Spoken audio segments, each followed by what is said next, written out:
Okay, welcome to my YouTube channel. And today's video we're going to look at volume. As usual, we're going to look at first the symbol of volume, which is capital letter what? Capital letter V. I'm just getting my editing. Okay, here we go.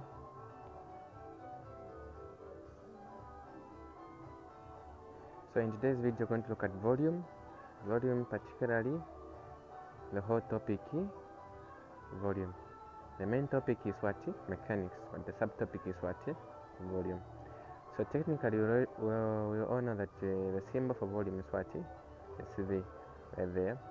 And this meters is what? Cubic meters. That's the SI units for what? For volume. So moving on, let's define what is volume. Let's define what volume is. So volume is the amount of space occupied by an object. Other units for volume you have cubic, centimeters, millimeters, and liters right there.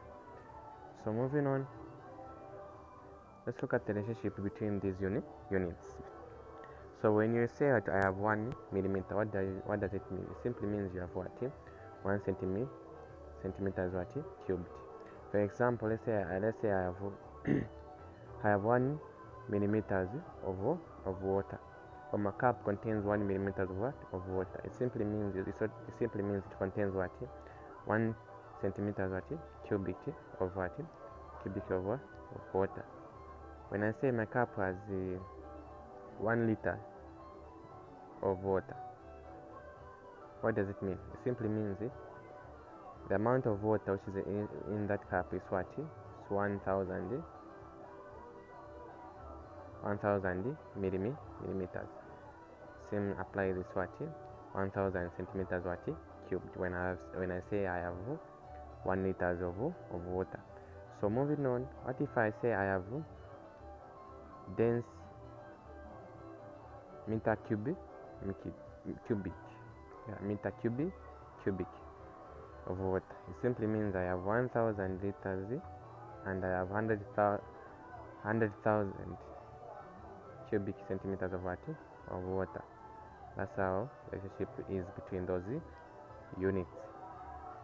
So you need to note again, in the laboratory we normally use cubic centimeters because the cubic meter is a very large unit. Instruments for measuring volume of liquids. So these are the instruments which can use to measure the volume of liquids. Number 1 are the pipette, burette, flask, and measuring cylinder, of course. So measuring volume of regular objects. So a regular object is an object whose size can be measured easily. So the procedures: you measure the length of an object using a ruler or with a caliper or micrometer screw gauge. Okay. So using appropriate formula to find the volume. These are regular objects. When you say regular objects, simply means their size are able to be to be measured, as you can see here, the one for the cuboid.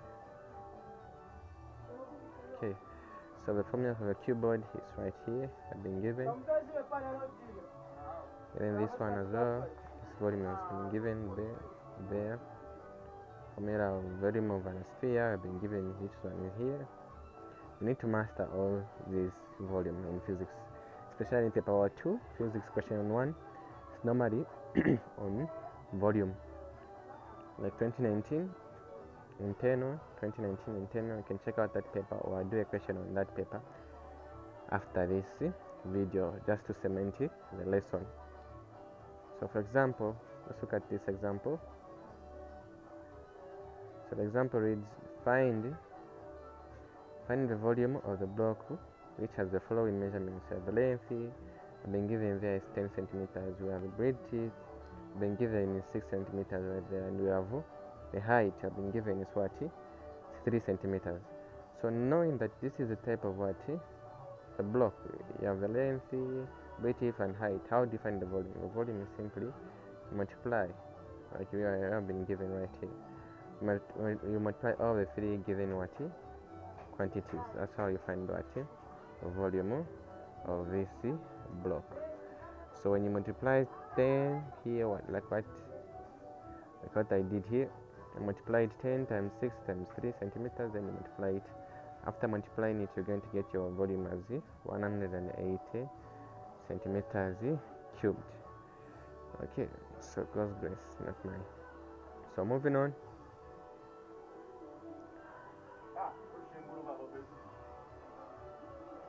So we're going to look at volumes of liquids. Volume of what? Liquids. Liquids take the shape of the container in which they are placed.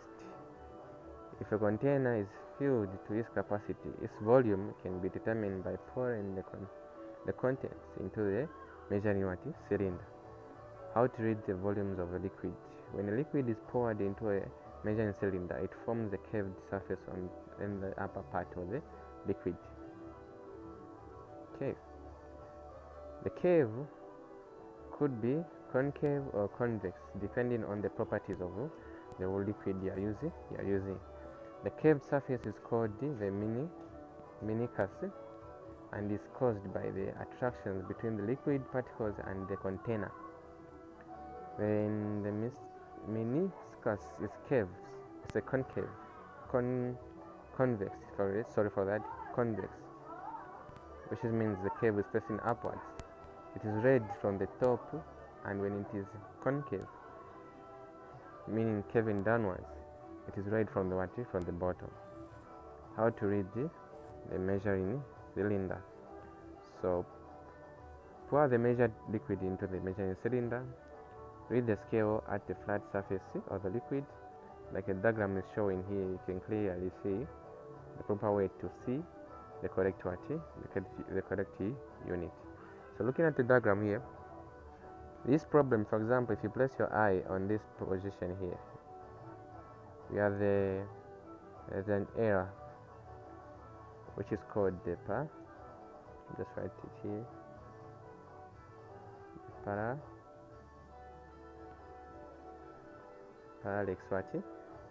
error. Parallax error simply means placing your view or your eye at the wrong angle. So when you place your eye on the wrong angle there, you definitely get the wrong reading, hence making your experiment to be wrong. But if you place your eye in this direction shown here in the diagram, if you press it in this direction, you definitely get the correct measurements. So precautions when using a measuring cylinder. Firstly, you place the measuring cylinder on a horizontal flat surface. Place the eye level with the flat surface of the liquid. The surface of the liquid is curved where it meets the glass. This surface is called meniscus, like we mentioned previously in this video. Volume of irregular objects. For irregular objects, these are just objects which side cannot be measured easily. They are indefinite the size. So using a measuring cylinder, so the volume of small solids is measured by the displacement method. Okay, so we're going to look at the experiment involving the displacement method. So the aim is to find the volume of stone V. You need first of all, for a character test experiment, you need measuring cylinder, water, stone, and a thin string. So what you need to do first of all, you pour the liquid in the beaker there, and then you measure the volume of the liquid alone, and name this as your V1.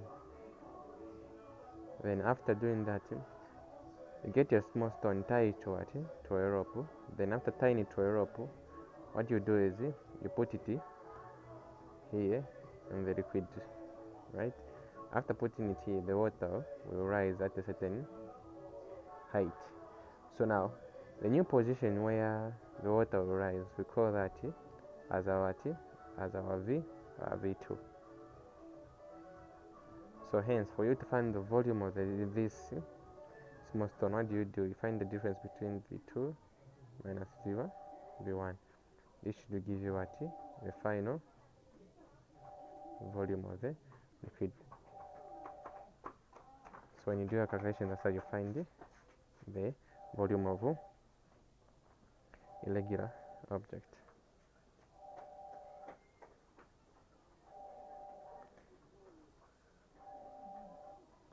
Another method you can use the overflow experiment. For example, here, right, you make this arrangement here. You pour in the liquid. In this experiment, there's no need for you to measure the volume of this liquid. You can just add until it reaches this point whereby if you add any more of the water will spill in this measuring cylinder. That's why you can. That's how much the amount of water you can put in the cylinder. So after you have done that, you can place in the stone in this water. Alright. So after placing the stone in this water, the water here will move and spill in this measuring cylinder. So the amount of water that will be collected, for example, in this case, the amount of water that will be collected in this measuring cylinder, it's the volume of the stone you have put in the measuring cylinder containing the water. Hope there is clear. Okay, so moving on.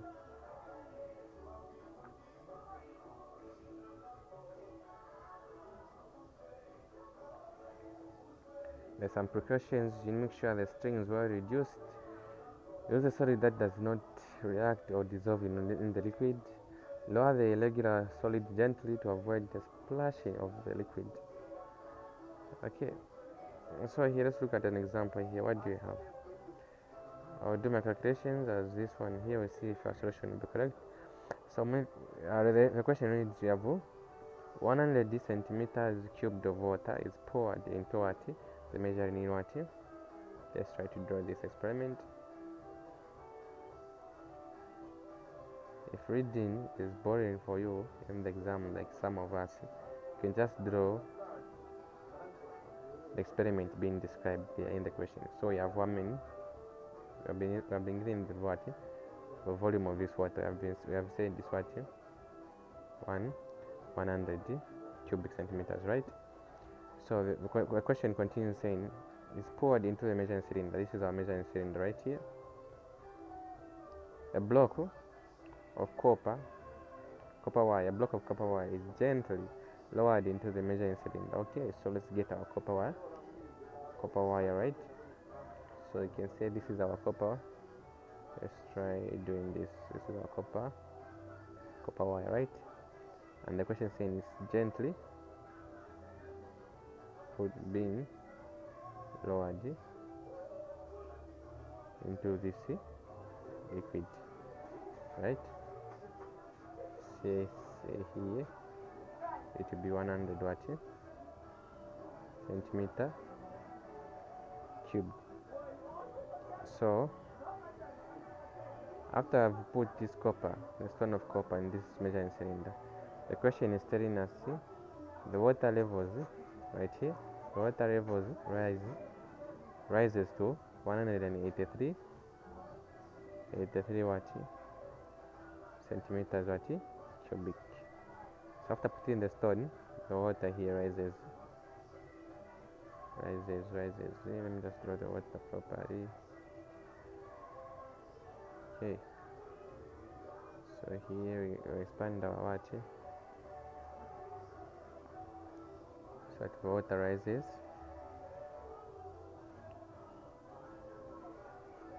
up to 183 centimeters cubed, right? Then that telling us what is the volume of the copper block. So like we said in the previous earlier on in this video, said that to find the volume, the final volume, simply say V2 minus V1. This will give us final volume. So looking at this experiment here, our final volume, our volume 1 will be the water without the stone, which is 100 centimeters cubed, and our second volume will be after the stone has been put in the measuring cylinder. So in this case, it will be 183 subtract what? 100. This will give us this will definitely give us 83 centimeters what? Cubed. And if you look at just erase this part. If you look at what here, the solution here is what? 33. So that's how you find what? The volume of a irregular object. If you find this video helpful, please don't forget to subscribe and leave a comment and like your video as well to support Vicha this channel. So moving on, volume of a small regular floating object.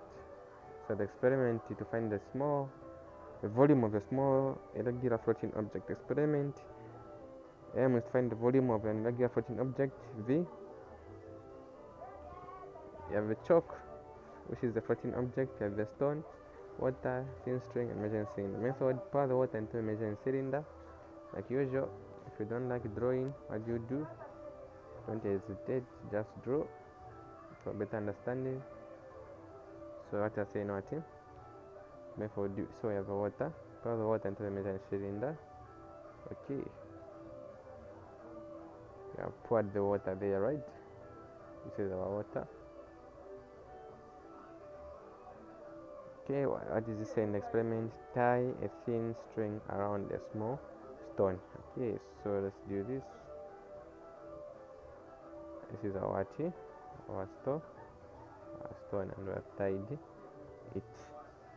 So what is say, and gently lower the stone into the measuring cylinder. So we lower it here, right? Our stone into the measuring cylinder until it fully submerges. Okay, so we can draw another diagram here. Simply we have this, right? I've been told that we put our not enough space there, so you have our cylinder right there, and you have our water inside, and you have added our small stone, which is tied.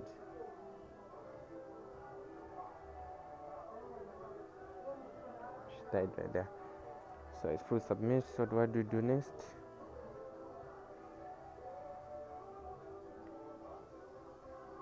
Then tie a floating object together with a stone, and then lower them into the same measuring cylinder. Water level rises, and record this final water level as V2. Then as usual, you use this formula, find the volume. Okay, and we are done with volume. Thank you for watching my YouTube channel. Don't forget to like and share and subscribe to my YouTube channel to get more knowledge or to learn more in physics 5054.